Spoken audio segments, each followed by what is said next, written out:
Do you like strategy games and big robot mechs blasting the bolts out of one another? Well, you might be a nerd, but it takes one to know one. I've been addicted to this game for the last week or so since I picked it up. It's been in early access for not much longer than that, but the game mode, the core game mode, feels more finished than the vast majority of AAA $60 releases nowadays. There's no pay to win. I want you to think, if you will, of Starcraft 2. No, not the scary one. Direct Strike. There's been a lot of comparisons. This is a turn-based auto battler, which draws a lot of comparisons to Teamfight Tactics and other such games, but the closest comparison, in my opinion, both in the style and the actual strategy, is Direct Strike, where each round you place units intended to win you the battle and eventually win you the game. So, I think the in-game tutorials do a decent job of kind of spoon-feeding you the basic mechanics on what the units do and how the rounds work. I'm just going to play a game. This is against the normal AI in 1v1. 1v1 and 2v2. 2v2 is actually very interesting as well, but I'm not going to cover it much here. So, if you've been looking desperately for a starter guide, well, I hope you enjoy this one, because I'm just going to try to explain what's going on and why, and give you some of the basics on how the game is played and why I've been addicted to it. It's a very one more game. So, when you start out jumping in, you have your first starting setup. Now, important with this, your opponent does not have any of these. The game intentionally makes it so that you have two different setups. So you'll always have different units in some way than your opponent. You have a specialist, and then two starting units from 100 cost and a 200 cost unit. There are 100, 200, and 400 cost units in the game. So each specialist gives you either a direct or a constant buff of some kind. I'd say the most consistent is Supply Specialist, which gives you 50 supply per round. One of the ones I really like is Speed Specialist, which increases movement speed of units by 3 meters a second. I think I'm going to start out with that one. There's Elite Specialist. There's about 12 different specialists, but it's pretty easy to get a handle on them over time. And then you have two sets of starting units to kick it off. We'll just take the Speed Specialist, which increases the speed of units by 3 meters a second. Round one. So each round in the game, you gain more supplies. I believe it's 100 more, though there are modifiers and other things that allow you to gain more on top of that. So here's another tip. I like to use G-Hub for my mouse. I got a Logitech mouse. To move middle click to my side mouse button, because there's a lot of moving the camera around. You can move the camera around and see what your opponent had in the last round. So I'm going to spend a little bit of time talking about the UI.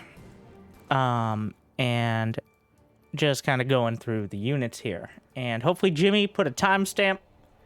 If you made it this far, it'd be awesome if you could like and subscribe and be like, Winter, I appreciate you showing strategy games and explaining them in your meandering accent, even if they aren't always something I knew I was interested in. And that's what I like to do. I like to try to show good games for the fans.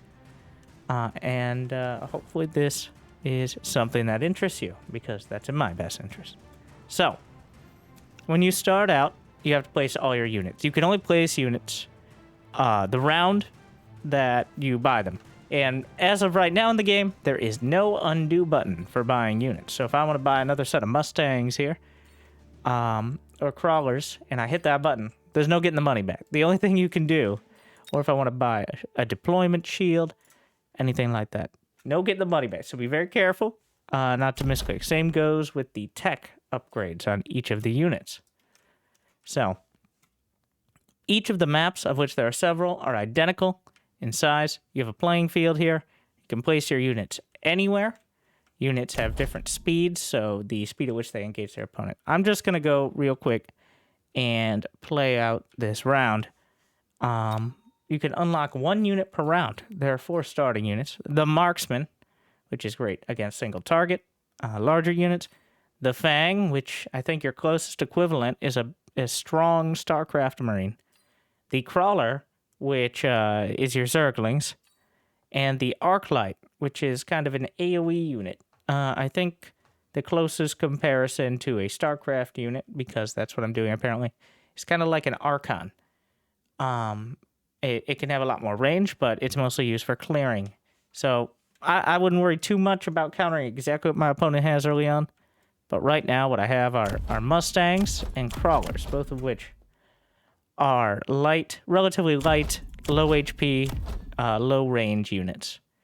He has Stormcrawlers, which are artillery rocket launchers, as well as Crawlers himself. So this is actually a bit of a tough start, I'd say, for me. What I'm going to start with here is by unlocking the arc light and building a couple of those. The recommended formation. Now, after a lot of games, you'll kind of get a feel for that first round. Usually, depending on what you buy, the game will provide recommended formations for you, just for the first round, which I've found to be useful in kind of getting an idea of what I want to do. Over time, once you learn, I'd say you want to adjust these somewhat. Like, for example, I want to be careful of the Stormcaller, which is the artillery unit that I don't want hitting all of my units at once. So I want to have a unit out in front. But let's go ahead and end deployment. Usually you have about 90 seconds. But I use the automatic camera, which I found to be pretty good. It just slowly zooms in cinematically as you get... as units die in the battle, essentially. But now you can see what your opponent's done. You can actually click on any of the units or bring up the UI here. There's not too much customizability, but pretty much you just gotta uncover it. So, down it goes. One of those buildings.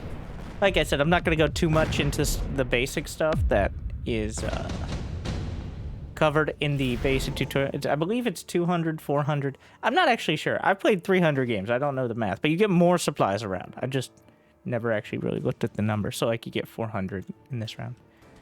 And then, now this is important. Both players have the same cards. And also, Jimmy, please, you can skip the cards to gain an extra 50. And that's the real pro gamer move. A lot of, like, I started getting in the habit of always picking a card, which is, many of the cards are very strong. There's about 40 to 50 different ones that can come up, ranging between things that discounts items. Each unit can have up to one item, as well as cooldowns or utility abilities. But remember, both sides can take the same set. And this is one of my favorite parts of the game, is it's kind of controlled RNG. So maybe you get a card that's really good for your unit composition, but your opponent could have that same card, or maybe another one on the board as well. So, yeah, and once a card is taken, then it's... I don't think it shows up again. I'm not actually sure about that either, but it's important to note. And also, remember the option for skip as well. I think a good safe bet is the attack upgrade item. While subsidized Mustang, decreasing the cost would be nice. I already have some Mustangs. I'm probably not going to add too much to that, so I'm just going to pick that. And there are some decent... It really depends. Oh, yeah. It looks like my opponent gets a Rhino on round 3. So now let's talk about it. Now that we've seen a round. So, the buildings. As it stands right now, the buildings... One, they have upgrades. This is not explained in the tutorials. I should have covered this a little earlier. But you can get temporary and permanent upgrades. All the temporary upgrades are in the command center here.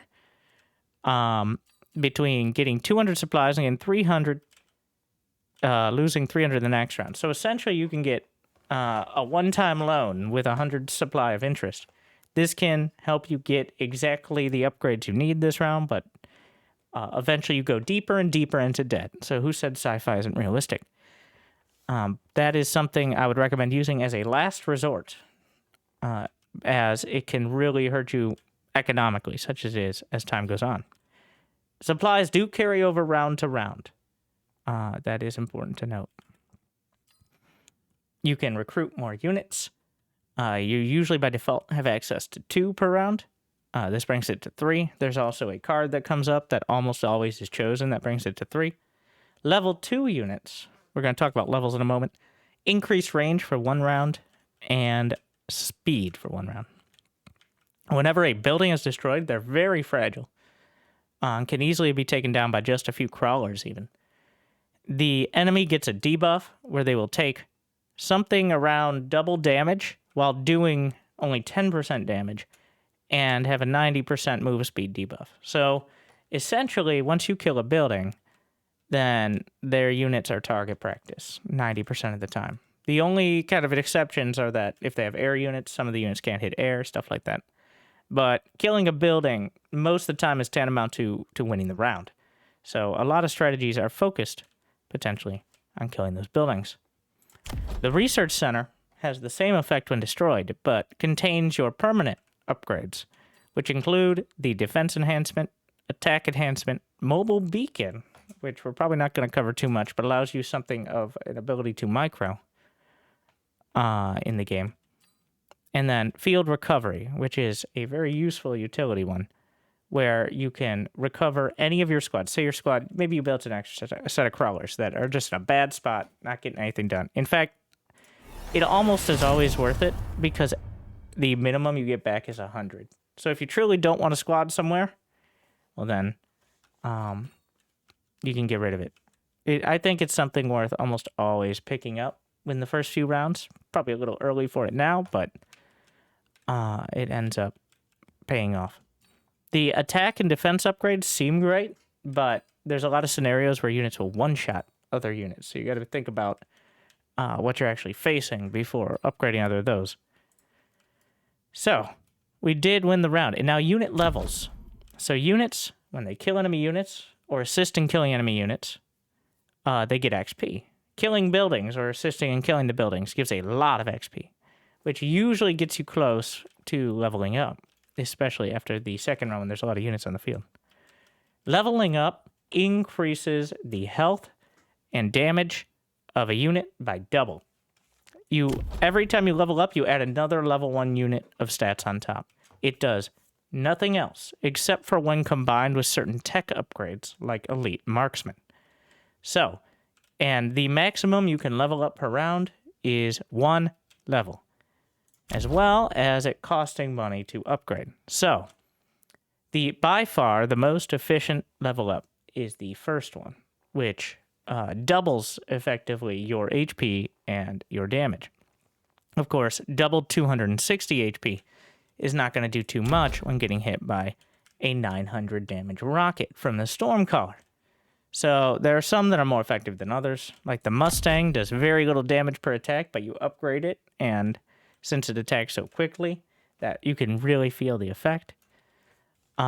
This is one of those, like, kind of just try it and find out. And that's the best part of the game, is it takes so little time to get into a new game and try a new strategy, and that is by far the most addicting and my favorite part of it. But let's actually play the game here. I'm going to quickly go over the units past the first few, just to talk about the options. There's the Rhino, which does cost 50 to unlock. My opponent's going to have it with the Rhino Specialist momentarily. So this guy's like an Ultralisk. He comes in, and he just starts slaughtering all the small units. He's a melee unit, and he's vulnerable to things like snipers, high single target damage. He can be countered very directly, but if unprepared for, much like an Ultralisk, he's going to wreak havoc. And in fact, against the army my opponent has, I'm going to bring him in. Now remember, I'm able to bring in 2 units per round, but the Rhino is one of the tier 2 units. So I do not have any more money, so that's going to limit me. But here's what I'm going to do. I'm going to put him on the flank. So, units that are put on the flank here, and this is one of the cheeky moves that a lot of players will use, and is a huge part of the game, is flanking. So, the first round a unit is put on the flank, it has to warp in, essentially. and it takes like 10 seconds or so, where it's vulnerable to damage. And then past that, it will warp in normally and be on the field as quick as your enemy's units. But remember, a key part of the game, unlike Direct Strike, is I can't move any units around. And the XP system discourages you from just selling and rebuying every round, as well as the limiting factor that you can only deploy so many units. So, for some reason, the AI, either it's cheating or it's dumb, as if nobody would put a Stormcaller there. Don't do that, by the way. Even if you see a Rhino, the Stormcaller does not call into the Rhino. But interesting choice by the AI there. I don't really play against the AI, so I'm not sure how good it is. A lot of people will play the survival mode, which is essentially a challenge to win a bunch of rounds in a row against randomized army compositions, which is apparently legitimately hard. Maybe I'll upload a video on that or something. So, but you see here we took down the building, and this is where positioning becomes very important. Notice how I spread out all my units all over the field. Have some units behind the buildings at the start. There you go. Yeah, and units will miss. That's the important part, is those Stormcaller rocket launchers. If a unit stands still, they will blast them to pieces. And that's why quick units, like the Crawler, are able to... It's essentially like trying to chase down Zerglings. Alright, now, this is an interesting set of cards here. There's the redeployment ability. That allows you to move one of your units per turn, which can be used for some real shenanigans.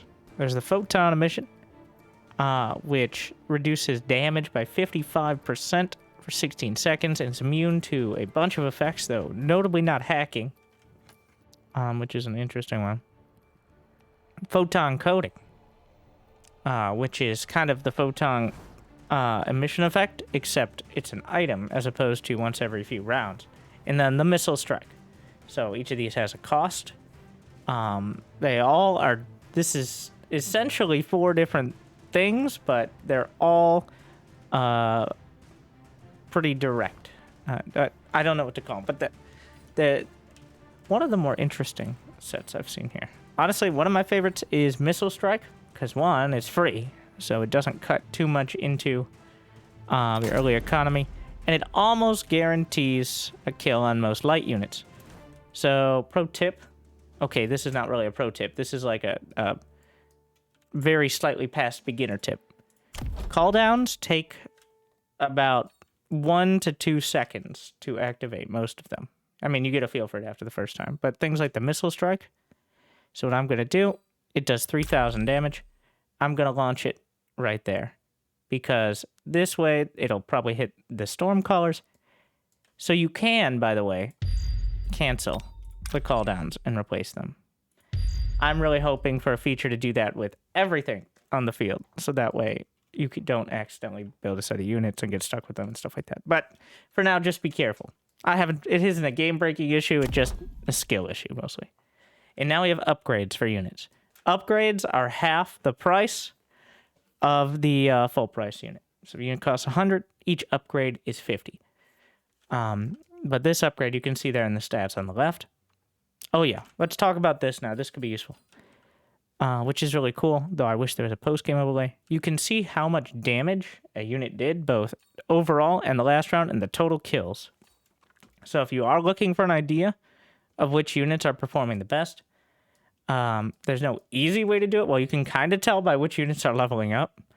But, like here, this Arclight did the second most, this Arclight did the third most, and who did the most damage? The Mustangs, with their many, many bullets, have done the most damage, and the most damage last round.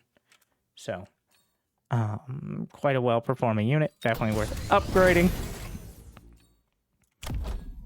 Crawlers as well. Crawlers do a ton of damage, but they, of course, melee range. Upgrade the arc lights across the board. You gotta be careful, because those upgrades will eat into your money. And now, the AI has countered my weirdly placed Rhino. And this is the beauty of that field recovery. Get that rhino back. Get 200 supplies back.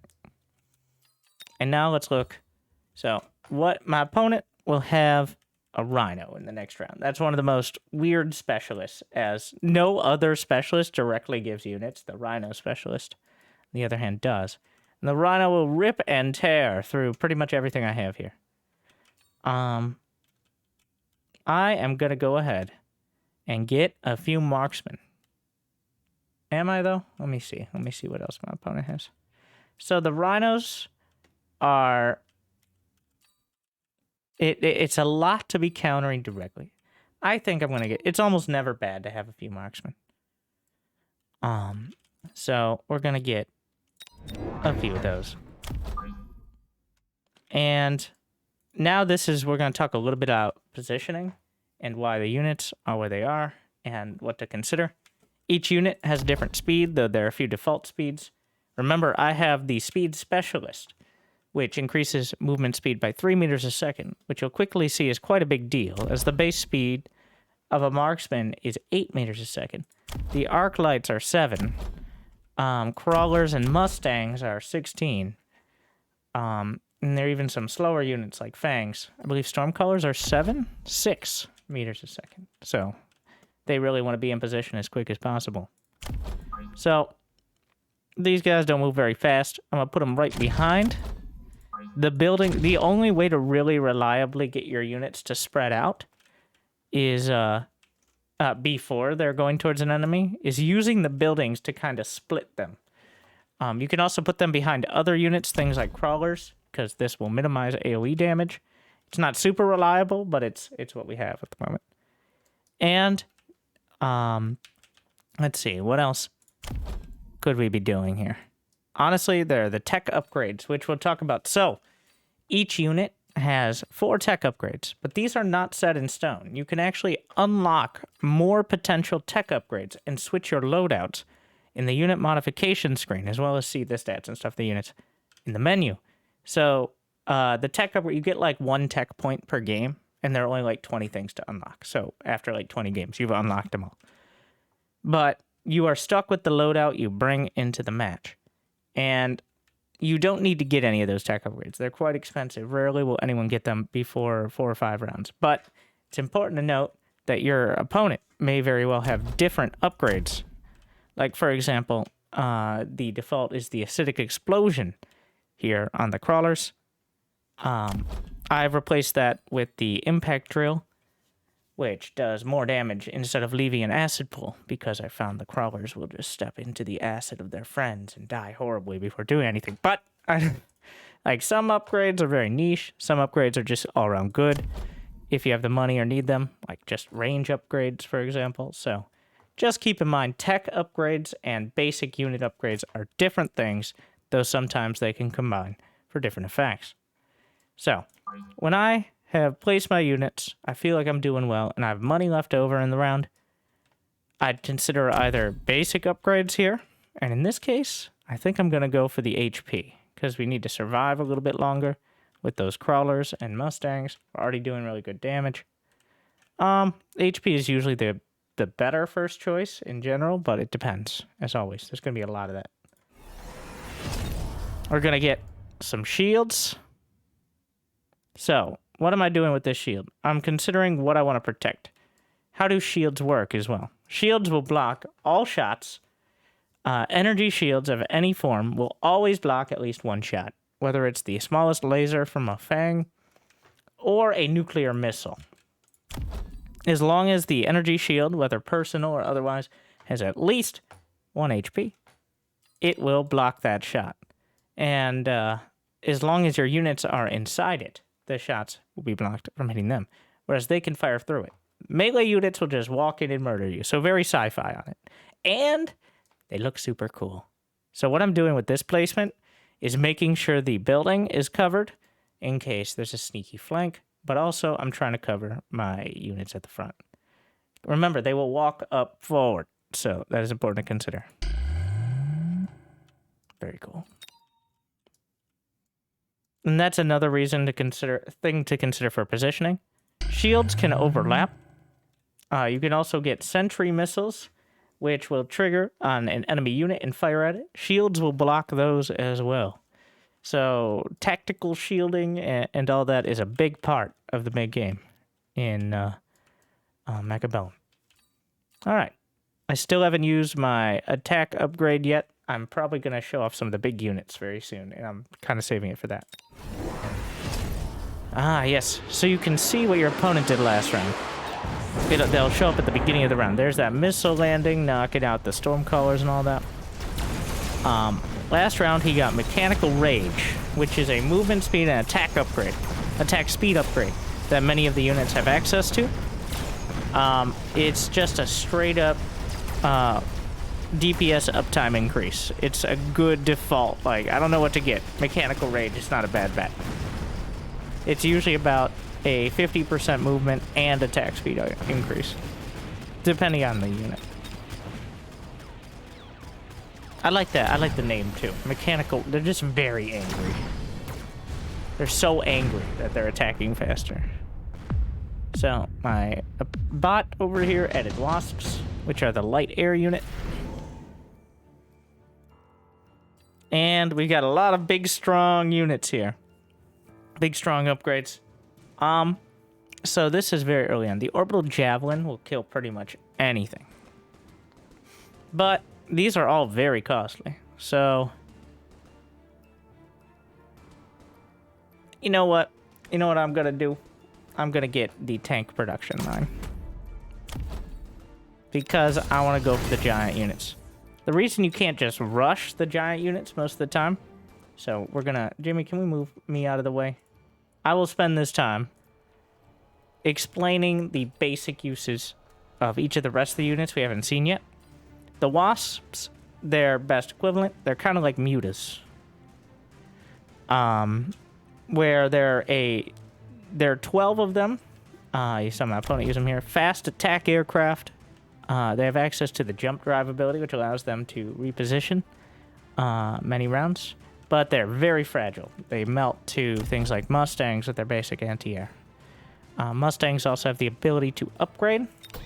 Not like that, but into air specialization, which allows them some extra range against air. It's very good against Wasps. Every unit has a counter. I've played a few hundred games now, and I haven't found a reliable unit composition that's going to win me every game if I get there. Every game has a different set of counters. Many counters are very direct. Many counters are more soft counters in positioning. But the fact is, like, I'm not seeing the same unit composition every game. It does depend on what your opponent starts out with, what units get upgraded, stuff like that. And that's the very addicting nature of it, in my opinion. All right, anyway, Steel Ball. One of my favorites. Doesn't really fit here, but the Steel Ball and the Melting Point have big lasers. Lasers increase damage over time, quickly. So these units will kill any unit given enough time. They are the counters to the big, strong units like the Fortress, which is the Thor. You might think I'm not joking. It is the Thor. In fact, you know what? Okay, all right. I'm too broke right now to actually unlock and do the Fortress. So if you want to throw the game, do this. Rapid resupply. Fortress. So, and the Fortress can upgrade some anti-air cannons, which do a ton of damage to air, which are very good against all air, but quite expensive. Can also upgrade a barrier shield.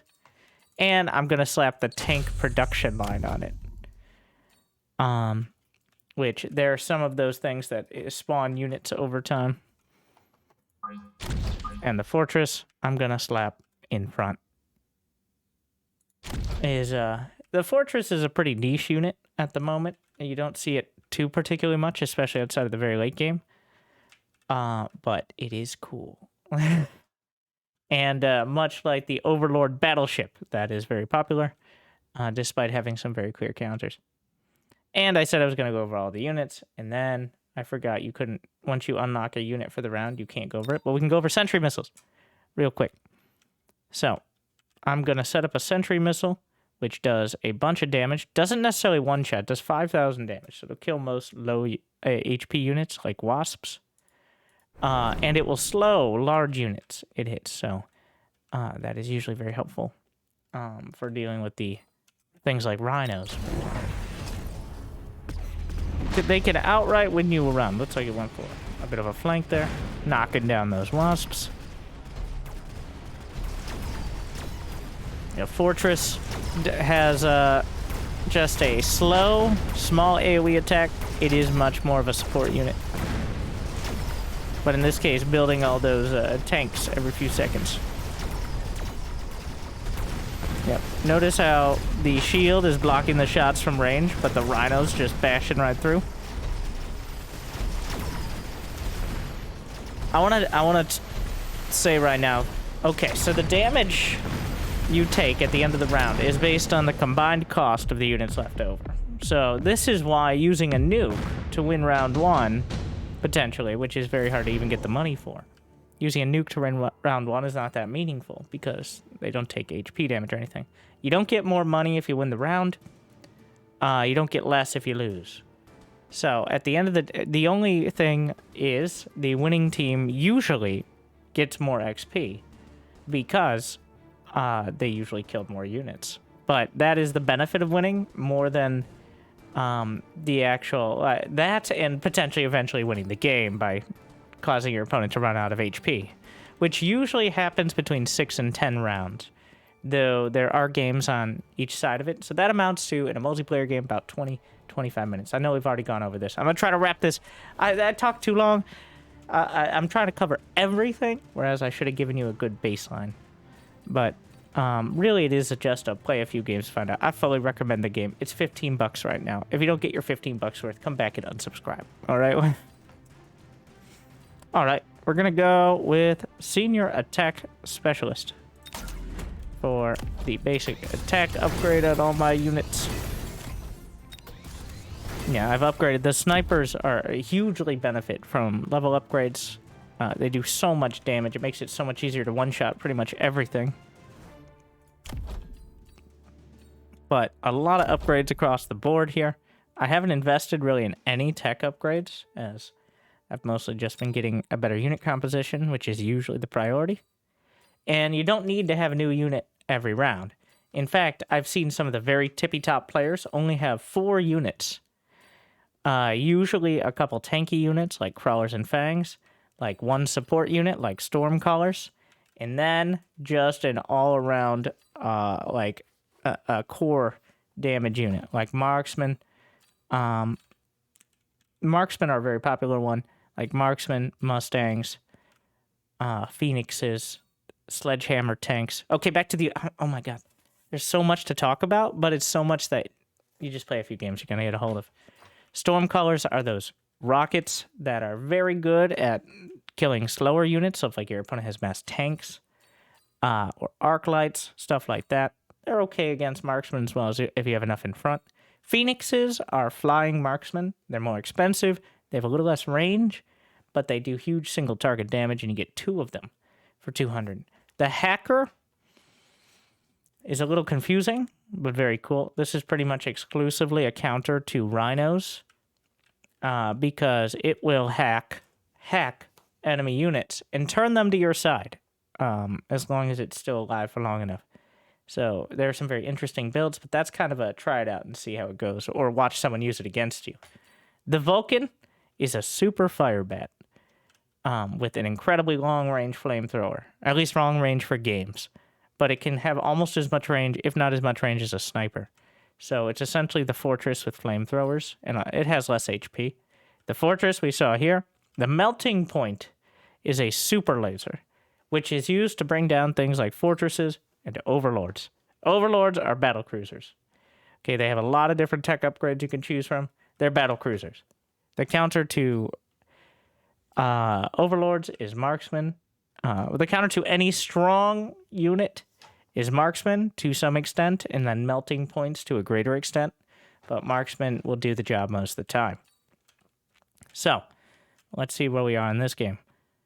I'm crushing my opponent so far, but we do need to close it out. We need some strong... yeah, it looks like a couple rhinos, just as part of my army. could be pretty good for me. We're gonna get a rhino. Over here on the left side, I'm going to get a set of crawlers. Is there any room for a flank over here? There isn't. So the crawlers are a little questionable. And this will happen sometimes. I do that a lot. I default to just building a set of crawlers. I'm like, why did I build these? Can't get rid of them now. All right. It's like your children. And there's no reason not to. You unlock. I wish it would automatically unlock units you could unlock, but anyways. So what did the most damage last round? The Mustangs keep coming through for me. I'm just going to give them the attack thing. If it didn't look like I was winning the game, I'd probably hold out a little longer. I could always sell and get the item back. Remember, you can only have one item, and once the item is on, you can't get it off or switch the item. So, oh yeah, and the shields will stay between rounds. If they have 1 HP at the end of the round, they will stick around. If they're killed, they have to be replaced. So, alright, those wasps. So, units do not have targeting priority. You can kind of change it a little by getting things like air specialization on the Mustangs, but units will always target the nearest unit to them, whether it's in the air or the ground. Even if they're an air unit and there are anti-air units in the backline, this is a frustrating part of the game. I'll be honest, it's frustrating for me sometimes, but it does make the behavior of units very consistent. So if you have the wasps and they have 20 crawlers and a marksman clinking away at them, they'll kill those 20 crawlers first. So you got to keep that under consideration. That was actually quite a close round there. All right, amplifying core. I find that to be one of those items that never goes wrong. It gives you HP. Some of these items scale very hard. Let's go ahead. The Mustangs once again coming through for me. I'd say for most units, you want to upgrade them always at least once. But you got to think about whether it's worth the money to upgrade past that. Because remember, like, the crawlers are probably going to be one-shot by almost everything, no matter what. So, how much are they going to get done? All right. So, in order to deal with the Stormcallers, technically the Mustangs have a missile interceptor upgrade, which allows them to potentially shoot down some of the missiles of the Stormcallers. Not all. Stormcallers and Overlords fire missiles. And they are the ones most limited to them. Alright. I'm going to go ahead and get myself unlock the Overlord. And we're going to put it pretty far back. As, like, remember those rules I said. It's not really a tank. I'm going to add the damage and the HP, but you don't want it being the first thing targeted 90% of the time. I'm going to get that missile launch here. Try to hit as many of these units as I can. I can get one more unit. Honestly, the Mustangs are doing really well for me. At this stage of the game, I'd consider getting, going for the level 2 units right off the bat, but for now, I'm gonna get the attack upgrade and deployment. I should probably consider putting, ooh, we put a Vulcan on the side there.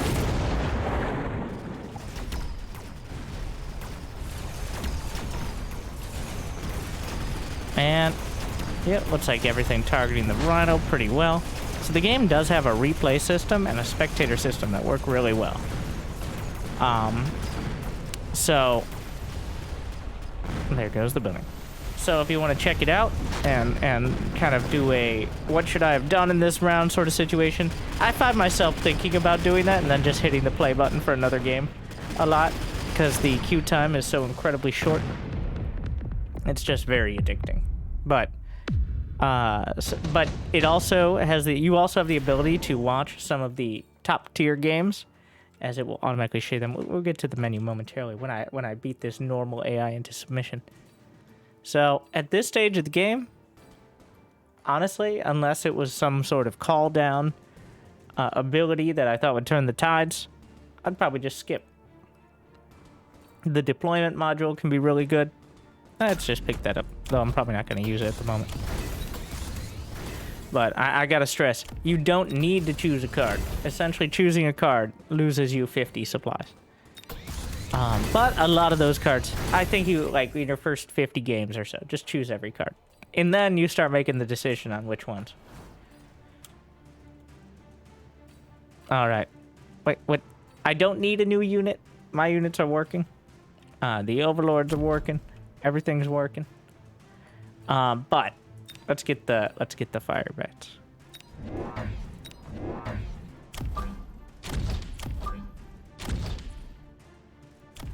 And they have a range upgrade that I'm gonna buy out for the go into debt. And let's get a sentry missile. So this is one of the most direct ways of dealing with the flanks, is to just slap a sentry missile on the side where you know they are.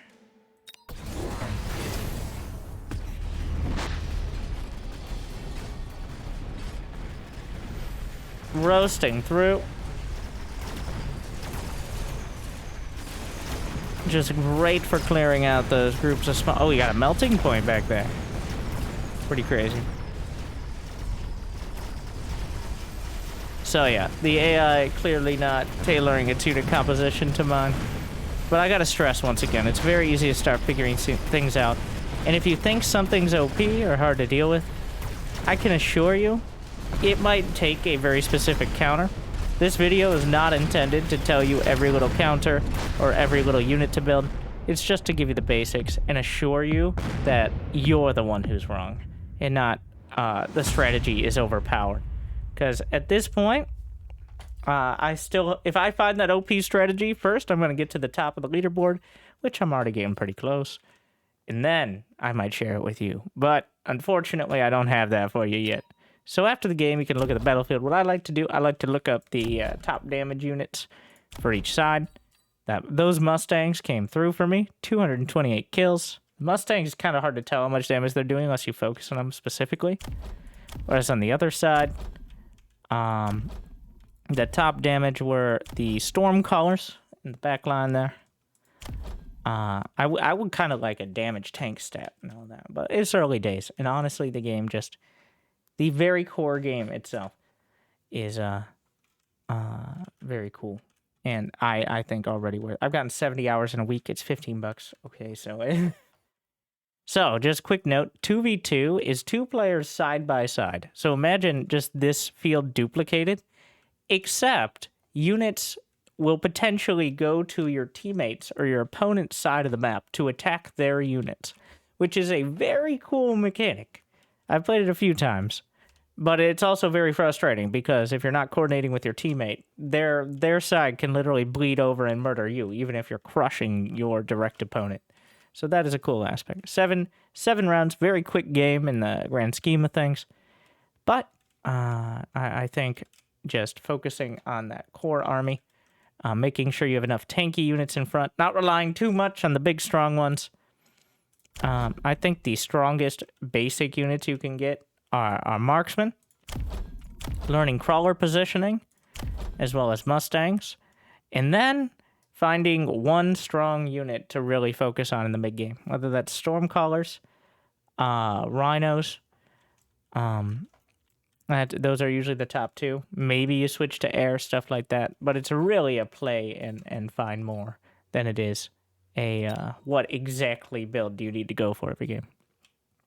Save, replay, all that. So there's not much in the way of settings at the moment. There's not much to be able to switch, anything like that. But, so there's no gameplay settings to really go over. But real quick, we're going into... Yes, after the game, you upgrade your player level. This was the solo mode. Here's multiplayer, where you can jump into spectate. You can see yourself on the leaderboard. So I'm currently 62nd in the North American server, which is... So, there are 5 different servers between the different regions, which mostly essentially just splits it into tournament regions. you can play against people in any region that are around your combat rank, which is a rough version of ranking. So, how does combat rank work, real quick? It almost never goes down. So far at the moment, your combat rank only goes down if you lose to an opponent that is significantly lower than you. Like, I am 5,748. If I lose to someone at 2K, I've seen it go down. But if I lose to someone at 5,000, it doesn't. The devs have stated in their rare interviews that the idea is the very best and most active players will always be rising up, but the higher level player, the lower level player you play, the less combat rank you get per game. So, technically you can rise in the ranks by getting lucky and just playing a huge amount of games. But eventually, you play so few players that are at that level. The matchmaking will try to find a game around your rank, but I found as you move up, it starts getting harder and harder to find those higher level players. So you get less and less. So it naturally starts to plateau. I don't think it's a perfect system, but also it's much of a number go up, which makes it somewhat addicting. And it makes it feel like you can try new strategies, and even if you fail, you didn't really lose anything. So maybe I'm just getting old, but it isn't a very punishing system at all. And it does give you some idea of progression, which is more of what it's tracking. And here is unit modification, for example. You can go in the fortress, you can choose 4 upgrades, which you can set up here and will carry over into your games. You can choose from a wide array. Most units have at least 1 extra upgrade. Many of them have several. Marksman has 6 total. I do want to talk about Electro Shot as well, which disables the tech upgrades and slows. Here we go. Units. This is important to know, 1, how it works when it feels like your units aren't doing what they're supposed to do, and 2, one of the things used to take down those seemingly OP units, because you can disable all their fancy upgrades and slow them down. And also, this screen is pretty great. So, humans for scale. These things are so tall. The marksman looks to be about 20 humans tall. So, that is what's going on out there. Well, so, I droned on and on. This was definitely longer than I expected it to be. But that's not always a bad thing. But hopefully you learned something. Hopefully, this makes you a little more interested in a game I've been addicted to. And hopefully you have a good fight out there. I hope. Like, subscribe, ring the bell, all those things. Another starter guide down. I hope you enjoyed. Let me know what kind of stuff you want to see. I got a lot of games. I was thinking about just uploading some highlight games or some of the cool stuff. It's also pretty easy to do commentary on the game as well. It's pretty well set up for that already. So, either way, open to some suggestions. This doesn't mean I've stopped playing all the other games, but I've added another to the list. So, thank you for watching. I'll see you next time. Good luck, have fun. I hope I made your day and your games a little bit better. Thank you for watching. Stay chill.